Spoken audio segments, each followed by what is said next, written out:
Hello, it's Jay the DFS guy, back with my Fanduel picks for the NFL's Week 2 games. Before I start, I want to clarify that these picks are for GPP contests only. So if you're playing any head-to-heads or 50-50s, just keep that in mind.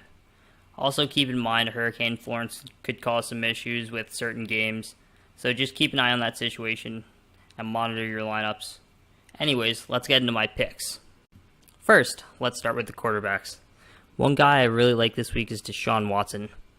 He's playing at Tennessee, and he's priced at $7,400. This is very cheap for Watson. I think this low price stems from last week's dud against New England. However, he still has a very high ceiling. You might want to play him while he's still this cheap. This is an absolute steal. Also, the Titans' defense didn't look very sharp last week. They allowed 15.6 fantasy points to Ryan Tannehill, and Ryan Tannehill is not a good quarterback. I could see Watson getting at least 20 to 25 fantasy points this week. Also, when Watson played the Titans last year, he put up 283 passing yards, 4 touchdowns, and 1 rushing touchdown. He's also getting Will Fuller back, so that's just another weapon in his arsenal. If you don't want to play Watson, here are some other options. Phillip Rivers at Buffalo for $7,400. I love the matchup this week. He's playing the Bills, who just came off getting crushed by the Ravens. The Ravens last week averaged 5 yards per play and controlled the ball for over 10 minutes more than the Bills did. Although that was with Nathan Peterman starting, I don't think Josh Allen's going to make much of a difference. Maybe he'll prevent this game from being a blowout at halftime. Still, the bad Bills offense will lead to a lot of short field opportunities for the Chargers. And that means Rivers is going to get a lot of shots at the end zone. And at this price, Rivers isn't a risk, he's a steal. Next, we have Alex Smith. He's priced at $7,100, and he's at home against Indianapolis. The Colts' pass defense is considered one of the worst amongst defenses in the league. And Alex Smith is coming off a very hot performance against the Cardinals and could be in position for another big game. Another guy I like is Pat Mahomes at Pittsburgh for $7,500. Although Pittsburgh's a tough place to play at, his performance against the Chargers last week was kind of eye-opening. The Chargers were supposed to be one of the top defenses this year, and Mahomes cut them like they were nothing. Also, fatigue could be a factor for the Steelers, as they were coming off an overtime tie against the Browns, which basically means that they played 5 quarters of football compared to 4.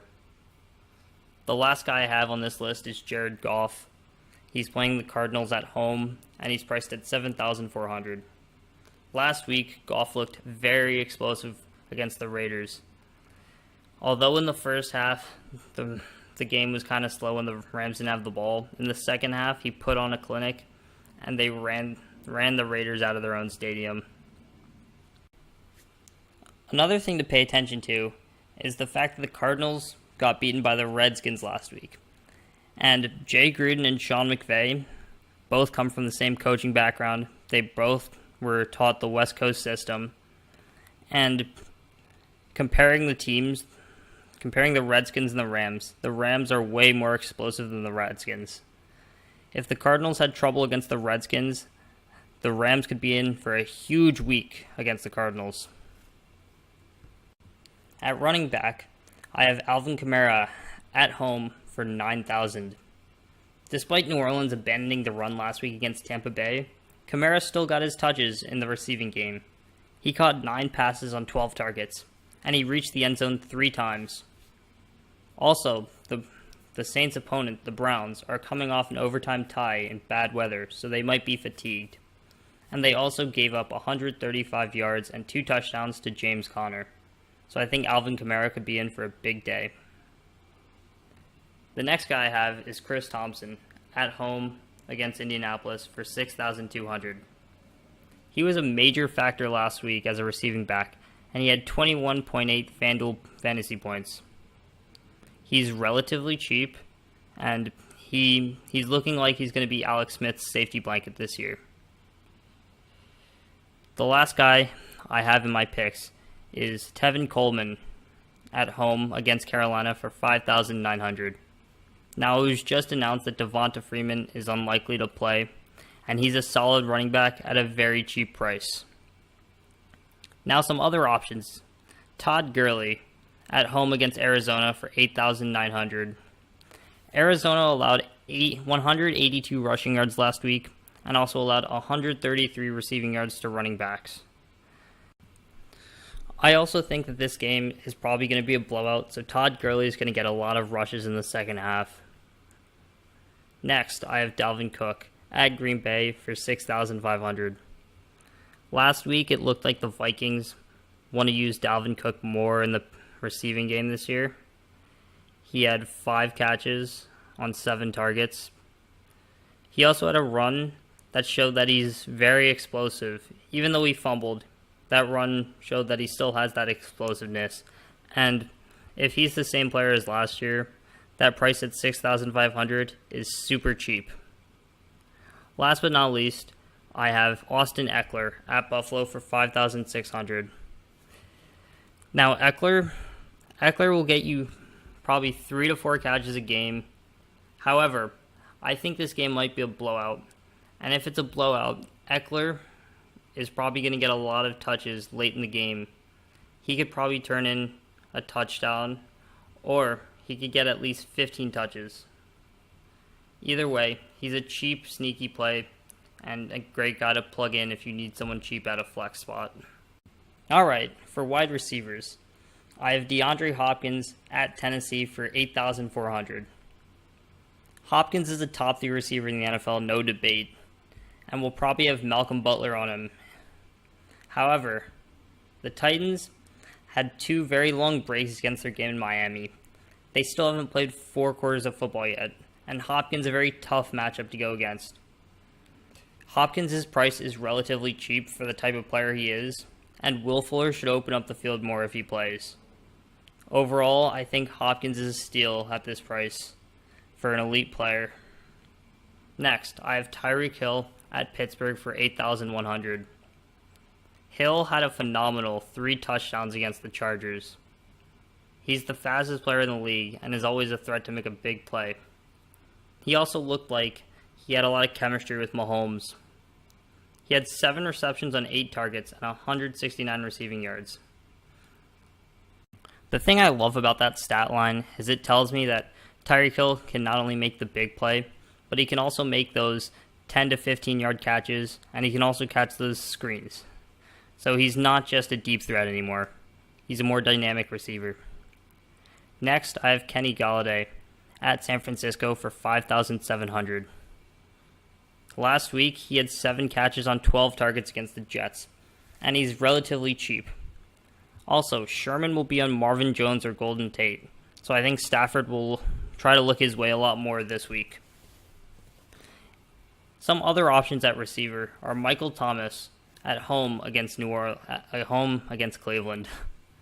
Last week, he had a phenomenal 16 catches on 17 targets. He's turning into one of the premier wide receiver talents, and Cleveland will be fatigued from their 5-quarter game against Pittsburgh. Also, Breeze looks like he's willing to feed him a lot more this year. Next, I have Ryan Grant away at Washington for 4,900.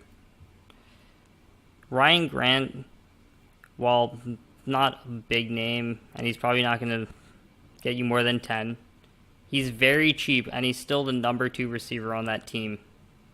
Josh Norman will probably be on T.Y. Hilton, so Ryan Grant is the second option and probably the most logical choice in that game.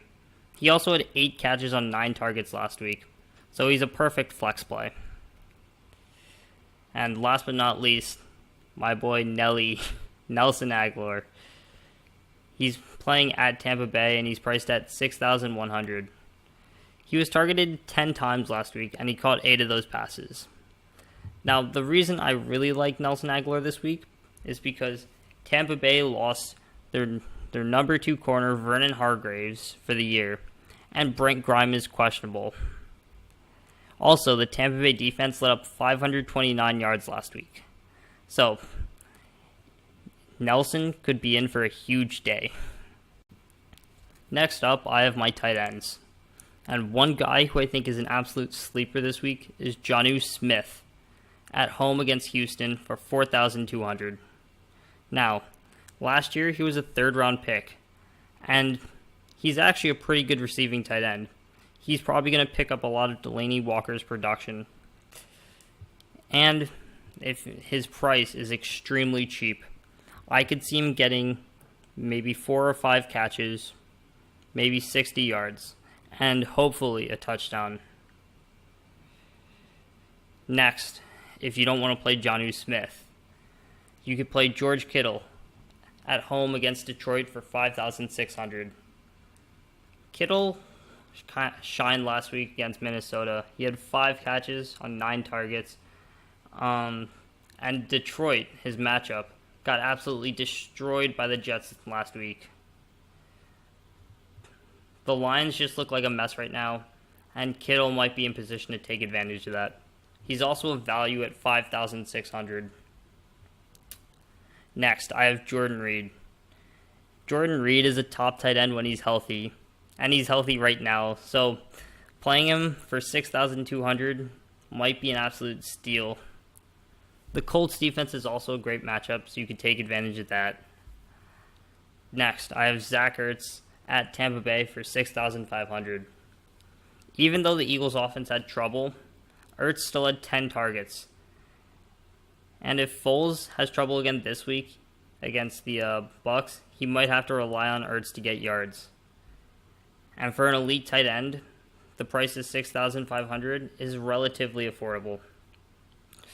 Last but not least, I have Rob Gronkowski. He's playing at Jacksonville.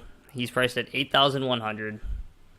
And what do I think about this? I don't think the matchup's great. They're not playing at home. But he's Gronk. He's going to produce no matter what. You could pencil him in for 15 or 25 every week. 15 to 25 every week just because he's Rob Gronkowski. So for my defenses, my favorite defense this week is the Rams defense at home against Arizona, and they're priced at 4,800. The Cardinals scored 6 points last week at home against a good Redskins defense, and the Rams, on paper, are the best defense in the league, and they're also at home. So I think they're really going to blow Arizona out. No question. Probably I could see them getting another defensive touchdown. If you can't afford the Rams, some other options are the San Francisco Niners defense versus Detroit. They're at home and they're relatively cheap, and we still don't know if the Lions are going to be good this year after getting blown out on Monday Night Football against the Jets. Another defense I love is the Los Angeles Chargers defense. Although they are playing at Buffalo, Buffalo's offense is very bad, and the price 4,400 isn't too expensive. So I think the Chargers could they could cause some havoc. Also, Josh Allen is making his very first start in the NFL, so he might not be ready for prime time, and the Chargers I feel like are going to take advantage of that. Also, Joey Bosa might play, so that could be another thing. The Atlanta Falcons defense is priced very cheaply. Even though they lost Keanu Neal and Deion Jones, they're still a very good defense. And the Panthers' offense is kind of injured right now. Darrell Williams, their offensive tackle, is hurt. Greg Olson's out, and Matt Khalil, their center, is out. So they have a lot of issues on their O-line and tight end. They don't have as many weapons, and against the Cowboys last week, the Panthers' offense didn't look too good. So this play is a good defense against a bad offense for a very cheap price. I think this play could be one of the sneakier plays this week. Last, I have the Buccaneers against the Eagles for 3,300. As an Eagles fan, I I've been noticing that the offense has been very, very sluggish. Foles doesn't seem in control, and for 3,300 against a bad offense, this is a good play. Even though the Bucks defense is banged up, I don't think the Eagles are going to score more than 24. Okay, so here's my final lineup. At quarterback, I have Deshaun Watson. At my 2 running back spots, I have Alvin Kamara and Chris Thompson. At my 3 wide receiver spots, I have Kenny Golladay, Tyreek Hill, and DeAndre Hopkins. At my tight end, I have Jonnu Smith. And at my flex, I have Tevin Coleman. For my defense, I'm playing the Rams. Please like this video, subscribe to my channel, comment below, comment your thoughts on my picks, comment who you like this week, tell me if you didn't like a pick. And if you like this video, please share it with your friends. Thank you for watching. I'm Jay, the DFS guy, and I'll be back with a video next week. Thank you for watching.